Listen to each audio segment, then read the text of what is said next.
ini kok kayaknya nggak enak nih. Jadi tapi pantun saya ya asal aja, ngapunten, nggih. Kalau sudah ada lampu,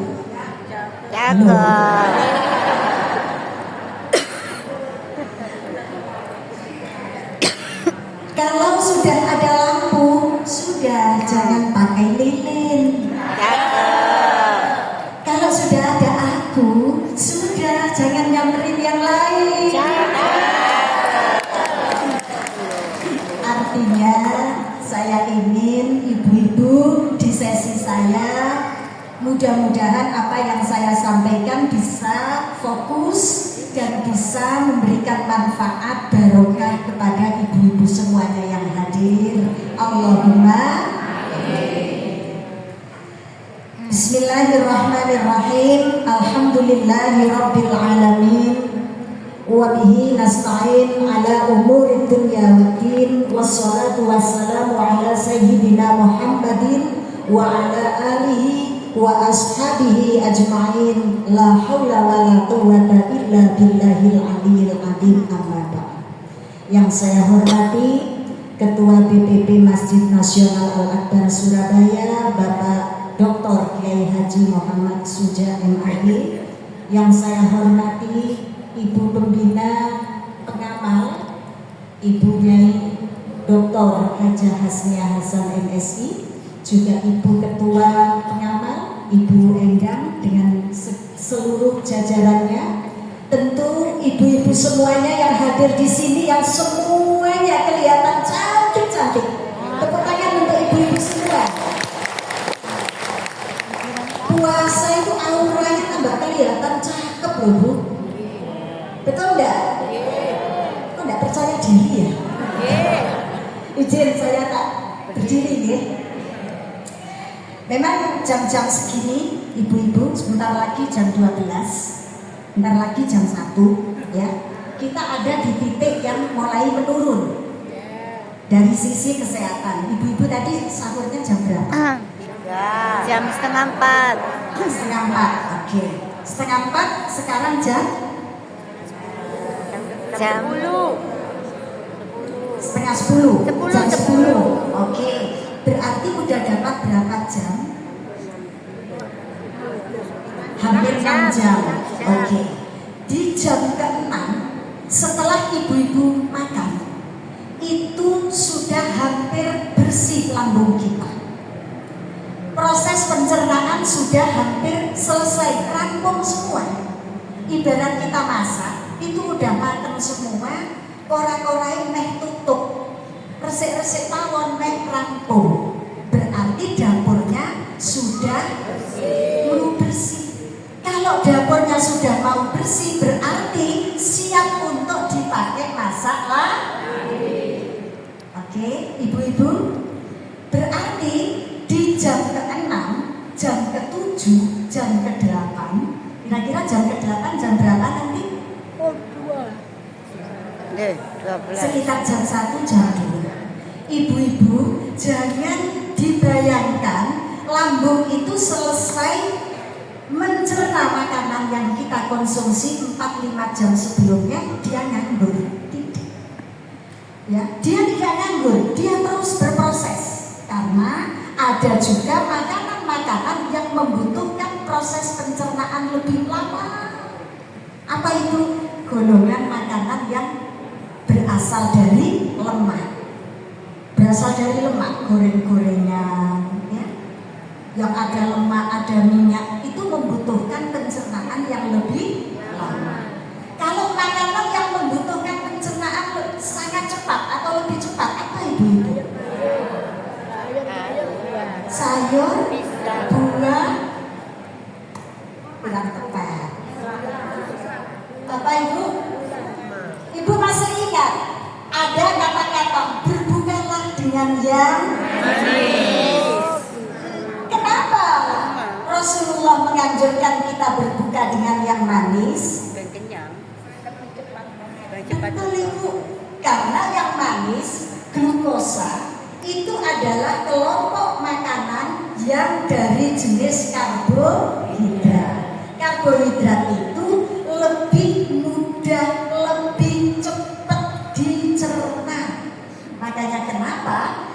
ketika di jam ke-10 atau jam ke-9, ya kurang lebih untuk waktu kita berpuasa, kita harus segera mengembalikan energi tubuh kita yang sudah hampir oleng, ya, hampir oleng, dengan berbuka menggunakan makanan minuman yang manis. Jadi yang manis-manis itu bikin energi bertambah, bikin semangat hidup bertambah, dan saya lihat ibu-ibu di sini manis semua. Alhamdulillah. Bikin energinya bapak-bapak terus semangat. Itu ya, Bu. Dalam. Baik, ibu-ibu sekalian yang saya hormati, kebetulan pagi ini alhamdulillah saya sangat bersyukur Bu Nyai Hasmiyah diberi kepercayaan oleh Pak Yai Suja untuk ikut hadir di sini, dan ini terus terang saya hadir di depan ibu-ibu yang pertama kalinya. Tadi sudah disampaikan perkenalannya, saya tidak perlu memperkenalkan diri lagi. Mudah-mudahan kalau ibu-ibu ketemu saya di jalan atau di mana, monggo menyapa itu ya. Mungkin saya agak lupa ingat, tapi mungkin ibu-ibu yang ingat sama saya monggo disapa Bu Husnul, gitu aja. Karena nama saya itu panjang, Bu. Siti Nur Husnul Yusmiati. Loh, panjang dong? Ya. Hafal nggak, Bu? Benar. Hafal ya, Bu? Sayang, saya nggak bawa hadiah ini. Nanti ada hadiahnya. Kayaknya saya lihat itu ada hadiahnya. Kalau Husnul itu artinya baik, alhamdulillah. Jadi nama saya itu seringkali disebut ketika ada berita duka. Ya, ketika ada berita duka, nama saya sering disebut Husnul Khotimah. Jadi saya seringkali promosi terkait nama saya. Udah, jangan cari yang lain, cari Husnul aja. Kan yang dicari orang itu Husnul Khotimah. Betul tidak, Bu? Ibu-ibu sekalian, di sini saya kebagian untuk memaparkan terkait dengan makanan minuman yang halal dan toyibah apa toyib? Apa bedanya toyib sama toyibah?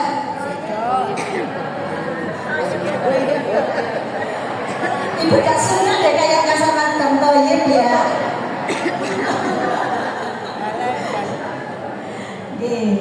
Jadi sama, Bu, toyib itu cowok, toyibah itu cewek, gitu nggih. Ada yang suaminya namanya toyib? Ada, jangan malu, Bu, jangan malu, angkat-angkat aja. Wonten sing garwane cah toyib. Wonten.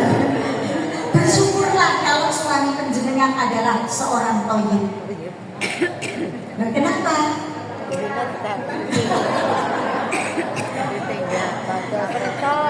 Nanti saya jelaskan, Bu, terkait dengan halal ya.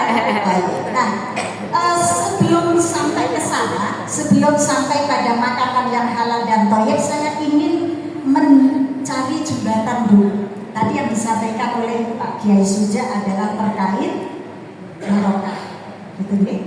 Barokah. Jadi barokah tadi apa, ibu-ibu? Enggak lah, bergerak terus. Bergerak karena Tuhan yang mendatangkan kebaikan. Karunia dari Allah ya, Mendatangkan kebaikan. Ia memberikan kebaikan, betul ya. Sesuatu itu kalau ada baik-baiknya namanya mabrur ya, mabrur ini sudah dijelaskan panjang lebar ya. Nah, jadi sesuatu itu kalau mengandung kebaikan, ada apa kebaikannya, itu namanya mabrur, gitu ya, Bu ya. Kalau diangkat dibawa pulang namanya berkah, betul.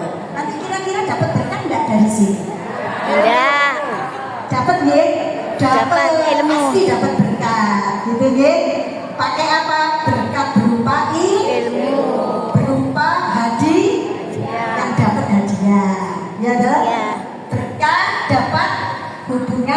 silaturahim. Ya. Nah, jadi barokah itu adalah karunia Allah yang mengandung kebaikan. Ya, kalau menurut Imam Ghazali, barokah itu adalah kebaikan yang terus menerus, yang semakin banyak, ya, full of goodness, penuh dengan kebaikan, ya, kindness more and more, semakin lama semakin banyak, semakin bertambah, itu namanya barokah. Nah, kebaikan yang diberikan oleh Allah kepada kita semuanya, ini kita harapkan, kita butuhkan di seluruh sisi dan tahapan kehidupan kita. Ibu biasanya mendoakan orang barokah itu ketika kondisi apa? Happy. Tadi katanya ada sejak tadi kan ibu ditanya Ulang tahun. Mabrur alfa mabrur alaika mabrur alfa mabrur ya miladika mabrur. Selamat ulang tahun. Nah, siapa yang ulang tahun? Saya masih jauh, masih di November. Mabruk alfa mabruk, semoga banyak keberkahan. Kita berikan doa kepada orang-orang yang sedang berulang. Tadi apa yang dicontohkan Anda sejak lagi? Panjenengan bowo mantenan pernikahan, mendoakan mantennya. Ini apa betul?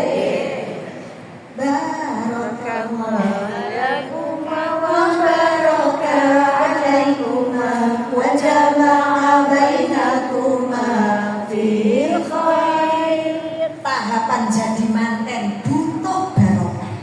Tahapan bertambah usia butuh barokah. Apakah hanya di dua tahapan itu? Tidak. Dari mulai kita lahir sampai sedo wafat, kita membutuhkan barokah. Kita tidur, butuh tidur yang barokah, tidur yang membawa kebaikan. Ibu tidur, tapi turunnya orang angler. Dulu geragam. Pernah apa tidak? Susah tidurnya, apalagi ngapunten kadang-kadang ibu-ibu yang sudah mengalami menopause. Itu kadang-kadang tidurnya tidak bisa nyenyak. Gini apa betul? Banyak pikiran, hati lagi galau. Kita tidurnya tidak berkualitas. Tidur itu Bu, kadang-kadang waktunya lama tapi orang angler. Setelah bangun tidur malah awak rasanya sakit sedoyo. Pernah ngalami? Arti tidurnya kurang barokah. Bepergian, kita butuh bepergian yang barokah. Wis semua aduh, budal manis subuh, tekan omah balik meneng tengah wengi, awak remek. Tibake gak entuk apa? Kurang barokah. Kita mantu. Harapannya adalah mantu yang barokah. Kita sekolah, harapannya sekolah yang barokah, menuntut ilmu yang barokah. Termasuk kita makan juga kita butuh apa yang kita makan ini menjadi barokah. Maksudnya apa yang kita makan ini berdampak kebaikan bagi seluruh kehidupan kita. Gitu ya Bu ya? Setuju apa benar? Setuju. Halo ibu-ibu? Halo? Saya khawatir mengantuk. Nah, kenapa kita menyambungkan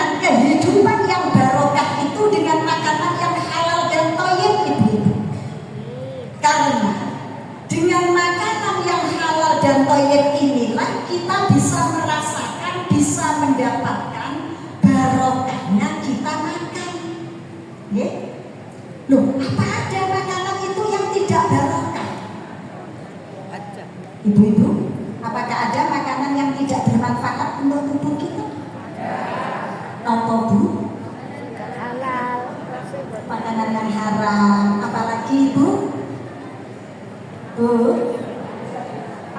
Apakah ada makanan itu yang justru membahayakan hidup kita? Ada. Ada, Bu. Kebetulan saya juga punya basic ilmu di bidang kesehatan. Okay? Jadi penyebab orang sakit, agent dari penyakit itu pertama ada agent biologis, penyebab biologis. Ada orang sakit itu karena disebabkan oleh hal-hal yang sifatnya makhluk hidup, dari makhluk hidup. Entah itu dari tumbuhan, entah itu dari hewan. Termasuk ibu ketika diare, diare itu karena ada infeksi disebabkan oleh virus atau bakteri yang menginfeksi saluran pencernaan kita. Ketika ada orang kena TBC, itu faktor biologis. Ketika ibu-ibu ketombean, ya, kandida dan lain-lain itu karena faktor tumbuh-tumbuhan. Jamur itu kan faktor tumbuh-tumbuhan. Yang kedua, penyebab penyakit itu disebabkan karena unsur kimia. Ibu-ibu pernah ada yang alergi minyak wangi, ya, alergi kosmetik, pernah enggak? Ada. Nah, zat-zat kimia yang ada di kosmetika itu bikin kita kadang kulitnya meradang, mengalami inflamasi, alergi. Nah, ini berarti penyebab penyakitnya adalah faktor kimia. Ada juga orang terhirup oleh gas-gas beracun, terhirup gas-gas beracun sampai ada yang meninggal. Nah, itu karena faktor kimia. Ada yang ketiga adalah penyebab penyakit itu faktor fisik. Ada nggak orang itu tangannya putus gara-gara tergencet? Naudzubillah. Ada nggak? Banyak. Ini yang sering kali terjadi di dunia kerja, kecelakaan kerja, Bu. Ya, tangan terputus, jari terputus, badannya katut di penggilingan masuk. Naudzubillah. Ya, kebetulan saya juga orang kesehatan dan saya mengampu mata kuliah kesehatan dan keselamatan kerja juga. Faktor fisik. Kita kalau lagi gotong sesuatu yang berat banget, punggung ini nyeri, betul nggak, Bu? Nah, karena ada beban yang berat sehingga ada rasa sakit. Itu adalah faktor fisik. Yang keempat adalah faktor psikis. Penyakit bisa disebabkan karena faktor kejiwaan. Penyakit disebabkan karena faktor kejiwaan, psikologi. Bu, ibu pernah nggak ada kabar yang mengagetkan? Loh, iya tak, benar tak, ya Allah. Terus apa, Bu? Sakit gitu ya, atau langsung perutnya mulus. Nah, pertama enggak? Nah, ini karena faktor psikis, ya. Ibu-ibu karena faktor psikis akhirnya jadi sakit. Kenapa kok mulus? Jadi hormon stres yang mendadak jadi tinggi itu memicu otot-otot di usus kita untuk berkontraksi sehingga perut kita jadi mulus. Karena mulusnya berlebihan akhirnya kita kepingin ke depan atau ke belakang? Ke depan. Apa ke atas? Kalau yang di atas ya berarti ke atas. Itu ya. Nah, ada lagi orang itu yang karena takut sekali tensinya jadi tinggi, betul nggak? Nah, ada lagi orang itu karena stres banget, imunitasnya turun, kekebalan tubuhnya turun, jadi gampang sakit. Berarti ada hubungannya antara penyakit badan dengan kesehatan jiwa. Insya Allah kapan-kapan kita bahas. Kalau diundang lagi. Oke. Yang kelima adalah penyakit yang disebabkan karena faktor gizi. Apa Bu? Gizi. Atau nutrisi. Gizi sama nutrisi itu sama. Kalau gizi itu dari bahasa Arab namanya ghizo. Melebur ke bahasa Indonesia menjadi gizi. Kalau nutrisi dari bahasa Inggris nutrition. Kalau ditulis Inggrisnya nutrition.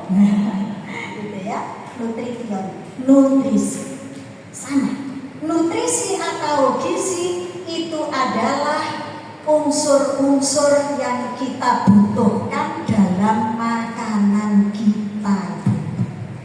Apalah artinya makanan kalau gizi-gizinya tidak sesuai dengan kebutuhan tubuh kita? Ini yang jadi bahasan kita nanti ya, karena kita menuju kepada makanan halal dan thayyib. Dalam ilmu medisnya, ibu-ibu, tubuh kita ini harus mendapatkan zat gizi yang apa? Cukup. Betul. Ibu pintar sekali. Alhamdulillah. Harus mendapatkan gizi yang cukup. Cukup apanya, Bu? Cukup apanya? Cukup makmum. Takarannya, betul. Jumlahnya nih ada 3 J pokoknya. J pertama jumlah. Jumlahnya harus cukup. Jadi tubuh kita ini nggak mau kalau mengalami over nutrition, kelebihan zat gizi, nggak mau. Nyuwun sewu ibu-ibu, ada yang lagi hiperkolesterol? Ada? Kolesterolnya lagi tinggi? Ada? Ada. Sajane ono diabetes. Wis delok potongannya gitu nggak terlalu. Ada nggak yang kena diabetes mellitus itu? Ada. Nggak apa-apa. Kita akui aja itu bukan aib. Itu bukan aib itu. Ya.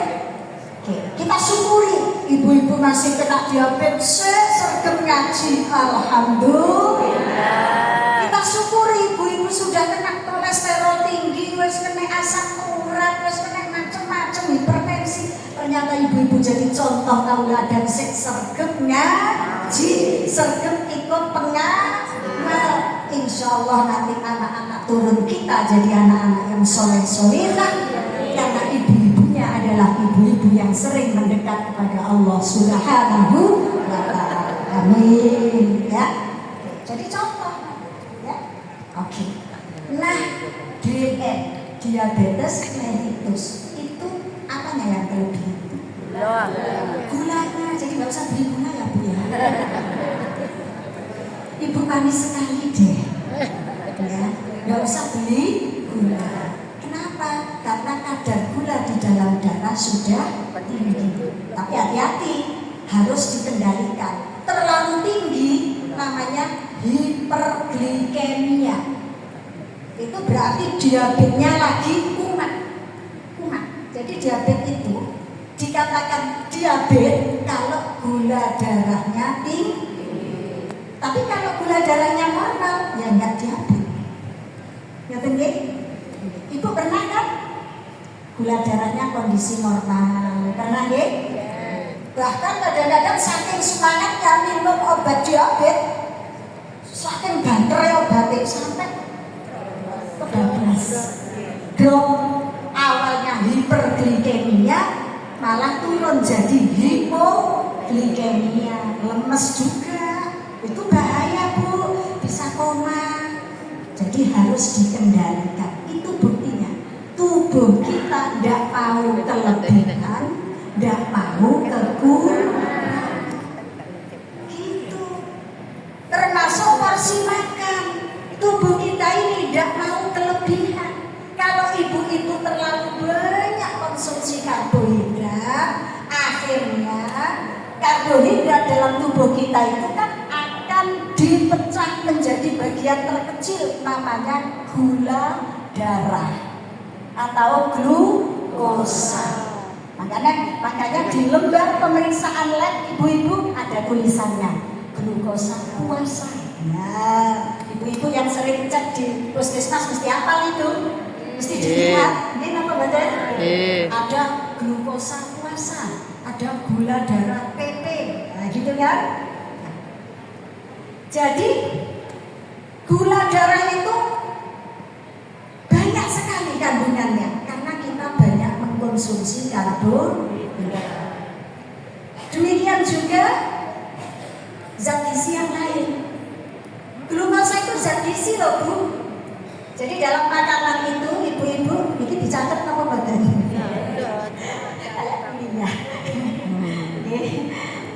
Jadi gizi dalam makanan itu satu ada namanya karbohidrat.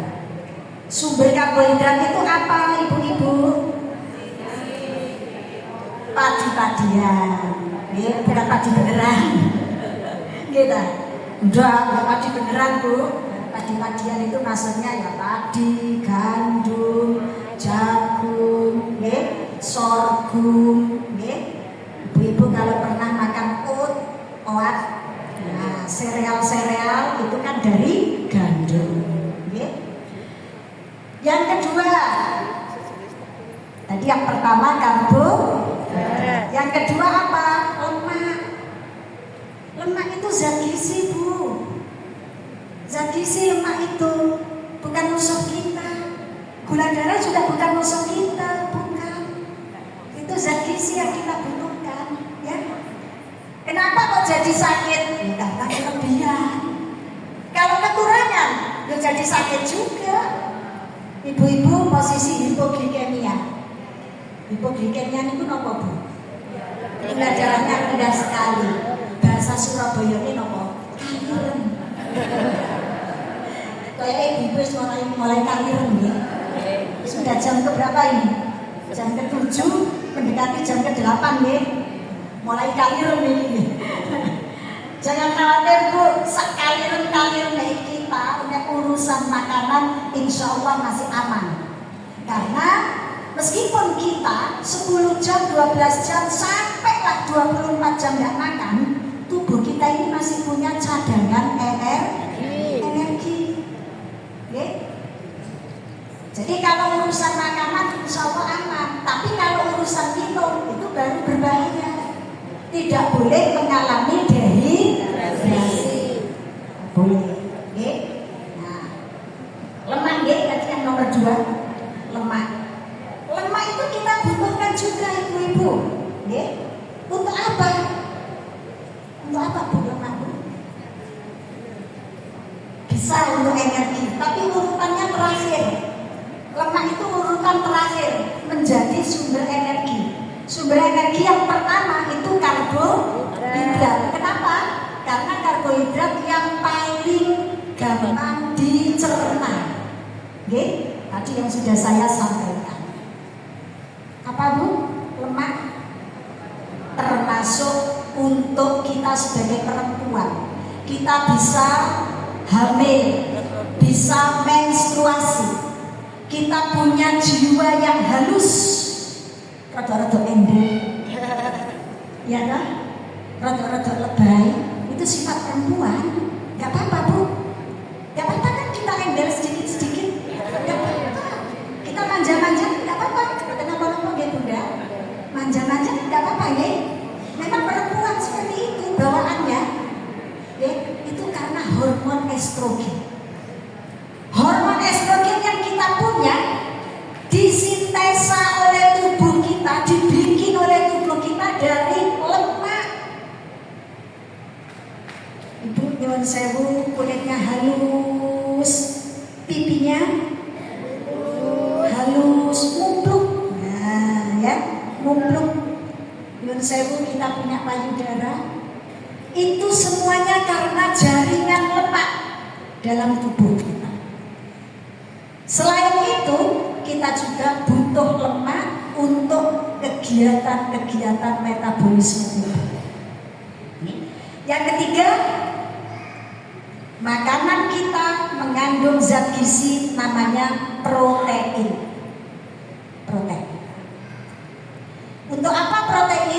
protein untuk membangun tubuh, untuk memperbaiki bagian-bagian tubuh yang mengalami kerusakan. Itu hubungannya sama imunitas. Nanti lain kali kalau ada kesempatan lagi saya detailkan lebih dalam. Kemudian tadi 1 karbohidrat, 2 lemak, 3 protein. Protein ini juga sumber energi, tapi yang nomor 2. Nomor 3 lemak. Kandungan zat gizi yang keempat adalah vitamin. Vitamin apa aja? Ada vitamin A, vitamin B, vitamin C, vitamin D, vitamin E, vitamin K, vitamin Sudah. ya sudah. Kalau diteruskan panjang itu nanti ya. Karena D itu macam-macam, vitamin D, vitamin vitamin. Untuk karbohidrat, lemak dan protein kita butuh banyak porsinya. Tapi tetap ada persentasenya. Untuk yang keempat vitamin dan yang kelima mineral. Jadi yang kelima mineral itu. Mineral itu Fe, zat besi, ya, Zn, seng, ya. Ibu-ibu ini butuh seng, Bu. Sesekali makan seng. Betul, zinc, ya, zinc, Zn, seng, ya. Fe, ibu-ibu waktu hamil dulu sering kan dikasih tablet, Ya putih. warnanya Putih. merah. Isinya apa tuh? Fe itu apa? Ferrum itu apa? Cara Jawane besi, Bu. Jadi penjenengan hamil itu makanya besi. Makanya awake lahir itu Kaya besi.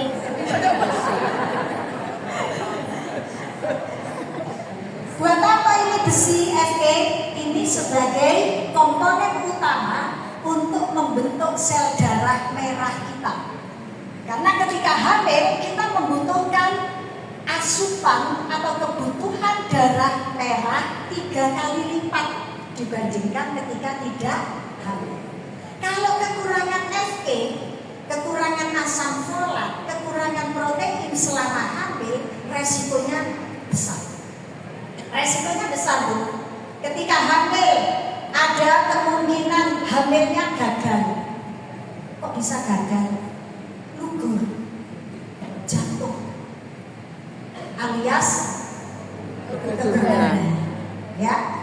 Kalau sampai pada proses melahirkan, tapi ibu ini kekurangan gizi, kekurangan sel darah merah juga, akan ada resiko melahirkan dengan kondisi tensi yang sangat tinggi, namanya preeklamsi.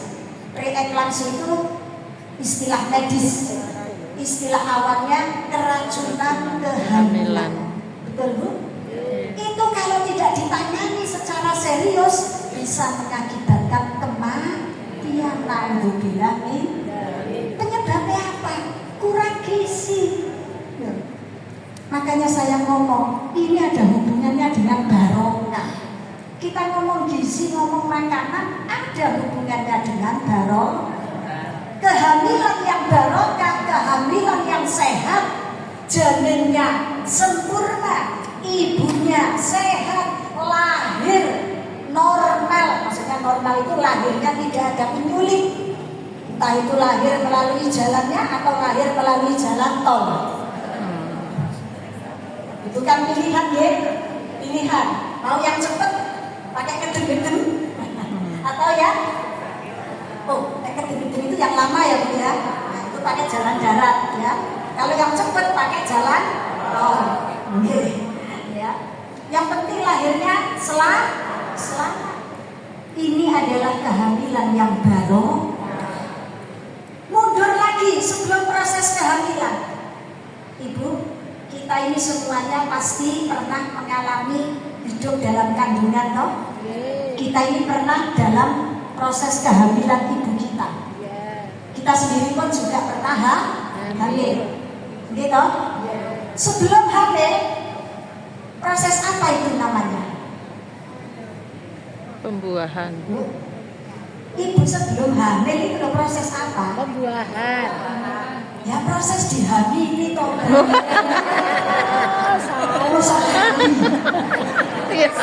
Ya sama dia. Dihamili. Alah. Jangan tuh. Lah iya. Kejauhan sana ya kalau itu ya. Harusnya pembuahan sebelum pembuahan itu baru itu ya. Masa sampai yang enggak pakai dihamili terus hamil aja dewi. Nah, iya. Kecuali Siti Maryam. Nah, proses dihamili pembuahan itu akan barokah kalau zat gizinya si bapak dan si ibu tercukupi. Yon sewu, banyak pasangan yang lama menikah terus dinyatakan infertil atau kurang subur, periksa ke dokter, ikut promil, apa itu promil? Oh apa jenengan? Pada saat promil apa yang dikasih sama dokter, Bu? Vitamin. Dokter kasih apa supaya pasangan suami istri ini cepat hamil? Kasih tanah? Kasih mobil? Kasih vitamin. Vitamin tadi apa? Gizi, betul enggak? Ayo Pak, makan ZN yang banyak, makan zinc, sendok di tangan. Tapi jangan salah paham, terus nanti anaknya yang di rumah yang lama, nggak punya anak. Nak, makanya Bu Husnul tadi, cepat hamil, anak nosen. Jangan itu ZN, itu maksudnya zat kimianya yang memang sebagai unsur gizi. Ibu-ibu lama juga nggak hamil-hamil, bisa jadi karena ada faktor kurang gizi. Nah, oke, sudah berhasil pembuahan, proses di perut sempurna, lahir pun anak ini masih beresiko tidak tumbuh dengan sempurna. Kalau misalnya kekurangan zat gizi, ibu-ibu familiar kan dengan program stunting? Apa itu stunting itu? Kekurangan gizi sing nopo? Pertumbuhan yang tidak sesuai standar. Yang lain-lainnya mestinya seusia itu tinggi badannya sudah 140, 130, dia sih 80, 90 stunting. Ini berarti ada unsur gizi yang kurang. Nah, ibu-ibu kita kembali kepada fito. Nyuwun sewu, Ibu, saya sampai jam berapa ya? Jam 11. Masya Allah, ini sudah sebentar lagi habis ini waktu saya. Sampai setengah 11 dilanjutkan tanya jawab. Siap saja ini. Nah, ibu-ibu, di dalam Al-Quran, nah saya langsung aja lanjut ya, karena ini majelis taklim harus kita kaitkan dengan Al-Quran. Allah sudah banyak sekali menurunkan dawuh, menurunkan firman yang ada hubungannya dengan makanan. Seperti di dalam surat Abasa ayat 24, "Falyanzuril insanu ila ta'amih." Dan perhatikanlah, amatilah rekening, katanya orang Surabaya. Falyanzur, perhatikan, al-insanu, wahai para manusia, ila ta'amihi, atas makanan-makanan yang akan kamu makan. Allah itu sudah ngasih rizki kepada kita macam-macam, beraneka varian, baik itu dari unsur makanan, unsur hewan, unsur ikan. Kita diminta oleh Allah memperhatikan. Karena apa? Karena dari kita hidup sampai kita meninggal, kebutuhan pokoknya tidak bisa lepas dari makanan. Selanjutnya ibu-ibu dalam surah surah Toha ayat 81. Bismillahirrahmanirrahim. Kulu min thayyibati ma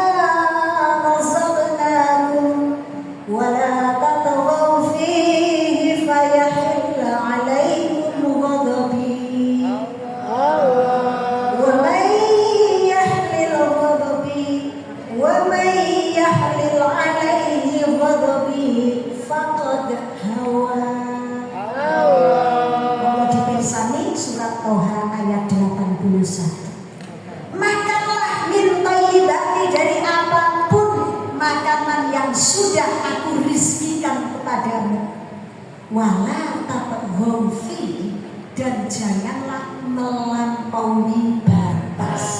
Tadi tubuh tidak mau kelebihan dan tidak mau kekurangan.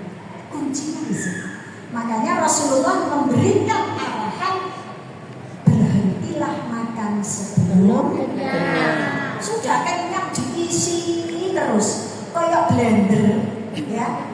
Sing panjenengan isi terus sampai mublak-mublak, terus panjenengan paksa untuk berputar. Bagaimana akhirnya? Abot. Ya blendernya langsung pecah. Ini apa badan? Ya memang lambung kita bukan blender, Bu. Tapi suatu saat tubuh itu akan protes. Kenapa kok protes? Karena kita tidak bisa menjadi khalifah bagi tubuh kita sendiri. Bu? Wala tatghaw fihi, jangan melebihi batas. Kalau kita melebihi batas, fayahilla alaikum ghadabi, maka terimalah murkaku. Katanya Allah begitu. Gusti Allah muring-muring kalau kita ini melebihi batas. Kebak apa Bu? Kebak liwat. Tidak boleh. Sesuatu itu selalu ada takaran. Kerja ya kerja, tapi gak boleh sok-sokan. Nggih? Seneng ya seneng, tapi gak boleh keseneng. Sedih ya sedih, tapi gak boleh sedih. Ya wajar-wajar saja, gitu ya, sesuai kebutuhan. Bu, nah kita yang terakhir ini terkait halal tuh. Ya ayyuhan nas, kulu mimma fil ardi halalan thayyiban. Allah. Surah Al-Baqarah ayat 168. Bagusnya hafal tuh aku ngerti. Ya. Saya bukan dunyai masalahnya. Kalau dunyai hafal. Nah, ya ayyuhan nas, wahai seluruh umat manusia, kulu mimma fil ardi, makanlah apa yang ada di atas bumi ini dengan catatan. Satu, halalan yang halal, thayyiban yang thayyib. Saya balik aja. Thayyib itu adalah sesuatu yang baik, ada kebaikan, ada manfaat, ada barokah, tidak membahayakan. Makanan yang rusak jangan karena tidak Thayyib. makanan yang mengandung racun jangan Bapak ada makanan mengandung racun? Ya, ibu-ibu tahu jengkol? Itu mengandung asam jengkolat. Ibu-ibu tahu pohon? Pohon gondorio. Nggih. Pohon itu yang ditanam di hutan, yang liar, yang besar-besar, itu biasanya banyak mengandung HCN. Apa itu HCN? Asam sianida, itu ada racunnya.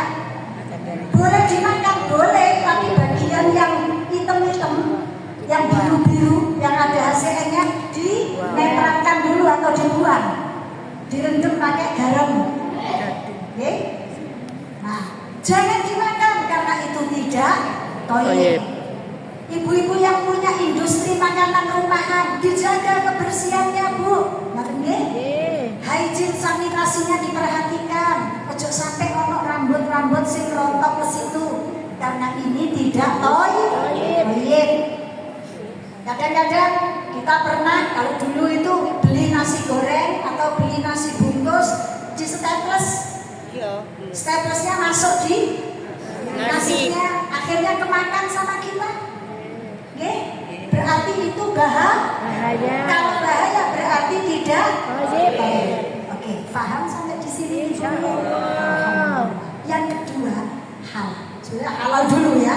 Halal dulu baru thayyib. Cuma saya ingin nyambungin dengan bahasan sebelumnya. Jadi thayyibnya saya dulukan. Sekarang halal. Halal itu bagaimana? Halal itu adalah sesuatu yang boleh menurut syariat itu halal. Halal. Jadi kalau ibu tanya, halal itu apa toh? Halal itu adalah sesuatu yang dibolehkan menurut syariat.